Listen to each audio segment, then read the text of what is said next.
मेरे सामाजिक परिवार के सभी सदस्यों को राम राम। युद्ध किसी भी स्थिति में अच्छा नहीं होता और भारत तो शांति मर्यादा इसका देश है। गांधी जी तो बहुत बाद में आए हिंसा बताने वाले। हम तो भगवान राम के मानने वाले हैं कि जहां मर्यादा सबसे महत्वपूर्ण होती है, शासन में भी समाज में भी। हम कृष्ण के मानने वाले हैं, जहां मर्यादाएं तोड़नी भी होती हैं तो असुरों का दैत्यों का संहार करने के लिए। और भारत दुनिया में एक ऐसी सोच, ऐसी संस्कृति, ऐसी सभ्यता वाला देश है जिसकी मूल जो कहें कि नींव जो है, जिसको कहते हैं ना कि इसी पे सारी इमारत खड़ी होगी, भव्य इमारत, तो वो मूल ही है कि भाई झगड़ा नहीं करना है। लेकिन भारत वो भी है कि अगर असुर है कोई तो उसका तो सर्वनाश होना चाहिए, उसकी शक्ति क्षीण होनी चाहिए। कई बार उसके लिए जिसको कहा जाता है आज के समय में साम दाम दंड भेद, तो वो भी अपनाना पड़ता है। कई बार सीधे तो कई बार कुछ तरीका निकालना पड़ता है। जब बाली को वरदान मिला कि जो भी उसके सामने आएगा उसका बल आधा हो जाएगा, तो सुग्रीव के साथ राम जी आए। तो ये होगा। अब ये सब मैं अभी के संदर्भ में क्यों कह रहा हूं, इसको थोड़ा समझिए। दुनिया में जो कुछ हो रहा है, क्या रशिया और यूक्रेन का युद्ध ठीक है? कतई ठीक नहीं है। लेकिन क्या रशिया और यूक्रेन के युद्ध ने एक बात तय नहीं कर दी कि न रशिया की इतनी ताकत है कि वो सबको मटिया मेट कर दे, और न नेटो की इतनी ताकत है कि वो रशिया को मटिया मेट कर दे? Balance of power. इजराइल और फिलिस्तीन, गाजा तबाह कर दिया, लेकिन फिर भी इजराइल के लिए भी चैन के दिन तो नहीं है। Balance of power. अफगानिस्तान से पाकिस्तान भिड़ गया है और पाकिस्तान को अफगानिस्तान ही ठीक करेगा, या कहें कि अफगानिस्तान और पाकिस्तान एक दूसरे को ठीक कर देंगे। Balance of power. अमेरिका के साथ मिलकर सब, अमेरिका आगे आगे चलता था, यूरोपीय यूनियन जिसमें ब्रिटेन भी शामिल है, सारे के सारे देश पीछे पीछे चलते थे और दुनिया में जो चाहते थे वो कर लेते थे।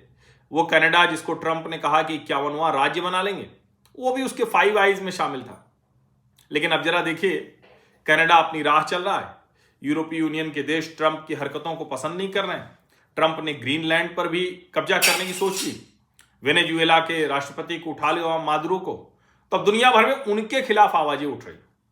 पहले कम उठती थी, ऐसा नहीं, तख्ता पलट, सत्ता परिवर्तन वो लगातार कराता रहा है और अफगानिस्तान में भी किया। तो तालिबान तो किसी भी तरह से किसी के हित के नहीं हो सकते हैं। लेकिन ऐसा बैलेंस ऑफ पावर हुआ है कि तालिबान भारत के साथ खड़े दिख रहे हैं।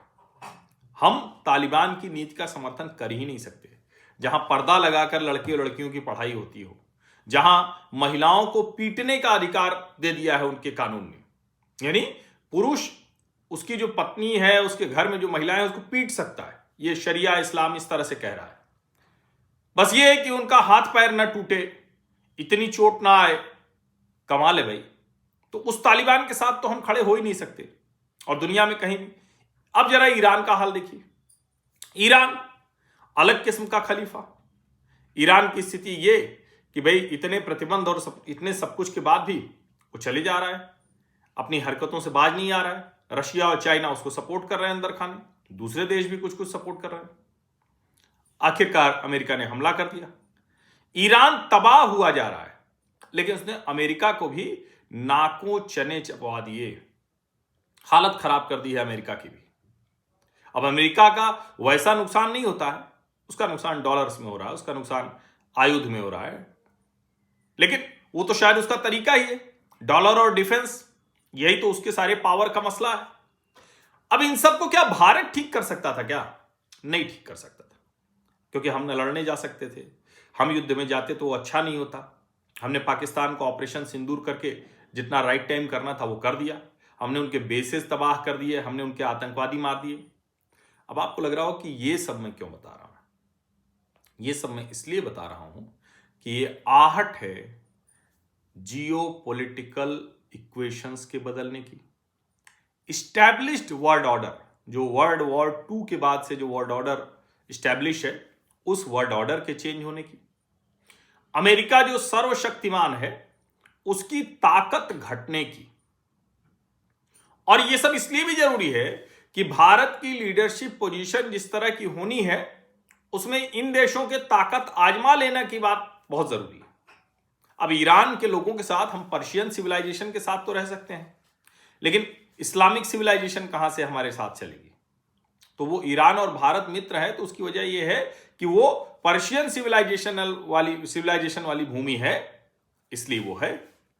और जरा ये भी देखिए, इसमें एक और भ्रम टूटा। यूएई, सऊदी अरब, जो गल्फ कंट्रीज थे, उनका भी भ्रम टूटा। उनके ऊपर भी ईरान ने मिसाइलें मारी, उनका भी कष्ट हुआ। वो जो सबसे सेफ कंट्रीज कहे जा रहे थे। यानी दुनिया का हर हिस्सा कॉन्फ्लिक्ट में है, दुनिया का हर हिस्सा एक दूसरे के सामने खड़ा हुआ है, और वो कंपटीशन नहीं है, वो अटैक है। अब इसको चाहे जैसे कोई देखे, लेकिन मैं इसको यूं देख रहा हूं कि ये सब भारत के लिए अच्छी जमीन तैयार कर रहे हैं। मैं फिर कह रहा हूं, युद्ध नहीं होना चाहिए, लेकिन अब ट्रंप जिस जगह पर खड़े हैं उनको क्या कोई रोक सकता है क्या? सारे दो दूसरे की जमीन पर लड़ते हैं, तो उनको कोई रोकेगा कहां से? और ट्रंप अमेरिका की ताकत को खत्म कर रहे हैं। मैं बार बार कहता हूं, बस अमेरिका के पास 5 साल हैं। उस 5 साल में अगर वो अपने आप को बहुत ठीक कर ले तो कर ले, नहीं तो अमेरिका की कोई हैसियत रह नहीं जाएगी। और वो होता हुआ दिख रहा है। तो बाकी मैं बातें आपको बताऊंगा, लेकिन ये आप जरा सोच कर देखिए कि हम जहां खड़े हैं, और हमारे विदेश मंत्री डॉक्टर एस जयशंकर अभी यूरोप में लोगों से मिल रहे हैं, दूसरी जगह लोगों से मिल रहे हैं। 24/7 हम बदलते वर्ल्ड ऑर्डर में अपनी भूमिका को लेकर सचेत हैं। हमें इसमें कॉन्फ्लिक्ट में नहीं जाना है। हमें इसमें अमेरिका या ईरान या इजराइल किसी पक्ष में नहीं खड़े होना है, लेकिन हमारे पक्ष के लिए इन सबसे रिश्ते रखने हैं और अच्छे से रखने हैं। हम इजराइल से भी हमारे बड़े अच्छे रिश्ते हैं, ईरान से भी रिश्ते हमने दिखा दिए। और जो ये भ्रम हो रहा है कि ईरान ने कोई कृपा करके दी है, कृपा करके नहीं दिया है भैया, कोई कृपा नहीं की है। हम सबके लिए उपयोगी हैं। ईरान को भी बदलते वर्ल्ड ऑर्डर की आहट तो होगी। उसको भी पता है कि अगर दुनिया में सरवाइव करना है तो भारत जैसे लोकतांत्रिक देश की सख्त जरूरत है। जो भारत की पावर है ना, या कहें कि जो बैलेंस ऑफ पावर में भारत की भूमिका है, वो इस वक्त सबसे शानदार है। तो इस पूरे घटनाक्रम को जरा इस नजरिए से देखिए, इस दृष्टिकोण से देखिए, तो आपको समझ में आएगा कि दुनिया में क्या हो रहा है। और फिर मैं कह रहा हूं, मुश्किलें हो सकती हैं, युद्ध अगर खिंच गया तो उसमें कोई मतलब बहस विवाद करने की जरूरत नहीं है। फिर तेल गैस सबकी समस्या होगी, इंपोर्ट का मसला है, सब कुछ होगा, लेकिन कर लेंगे। हम इतना कुछ कर लिए हैं तो ये भी कर लेंगे। हम अगर सोलर पर जा रहे हैं, दूसरी चीजों पर जा रहे हैं, हालांकि एक मतलब ये भी अगर स्थिति बने कि हम बिजली पूरी की पूरी जो एक्सेस हो रही और अच्छे से कर ले, तो क्या आने वाले समय में हम एलपीजी और पीएनजी के मुकाबले इंडक्शन की तरफ जाएं तो ज्यादा बेहतर हो सकता है क्या? इकोनॉमिकली भी, प्रदूषण पर्यावरण के लिहाज से भी, ये सब भी हमें सोचना समझना पड़ेगा। खैर, ये सरकार आगे इसको देखेगी, उसके हिसाब से करेंगे। लेकिन ओवरऑल कहें तो ये जो कुछ भी हो रहा है, जिनके अंदर शक्ति का दुरुपयोग करने की एक गलत नीयत आ गई है, मंशा, उनको कट टू साइज कर रहा है, राइट टाइम कर रहा है। जहां से मैंने शुरू किया था कि आसुरी शक्तियों का जो कहें कि क्षरण है, उसका ये समय है। और मैं तो एक दिन मैंने इसको कहानी कुर्सी की में भी कहा था, फिर से दोहरा रहा हूं कि हम लोग तो हिंदू हैं। हम तो ये मानते हैं कि जब किसी दैत्य का, राक्षस का, असुर का, कोई असुर ऐसे थोड़ी ना, हमारे अंदर ही गंदे विचार आ जाए हम असुर हो गए, अच्छे विचार आ गए देव हो गए। तो देव दानव में बहुत फर्क थोड़ी ना। तो जो आसुरी विचार वाले हैं, तो आप सुनते होंगे फलाना ने बड़ी तपस्या की और ले लिया। अब क्या करें भगवान शंकर, वो पता चला सबके पीछे पड़ गया, तो अंत में उसी को उसी के बल से मारा। तो अमेरिका, ईरान अपने बल से मर रहे हैं, ये इसको आप समझिए। मैं कतई नहीं चाहता हूं कोई युद्ध नहीं होना चाहिए, और एक भी निर्दोष मासूम मरता है तो बहुत पीड़ा होती है। और ऐसे युद्ध होंगे तो उसमें मरेंगे नहीं, ये संभव ही नहीं हो सकता, क्योंकि ये तो बड़ा स्वाभाविक है कि लोग उसमें जान जाती है, तबाह होते हैं। ईरान का क्या हाल हुआ होगा कोई नहीं बता सकता, वहां से कोई सही रिपोर्ट आ नहीं रही। तो भले ईरान के विदेश मंत्री एक ब्रेव फेस दिखाएं, वहां के राष्ट्रपति दिखाएं, वहां के अली लारजानी दिखाएं, लेकिन ईरान में कितनी तबाही हुई है इसकी कल्पना कर पाना भी कठिन है।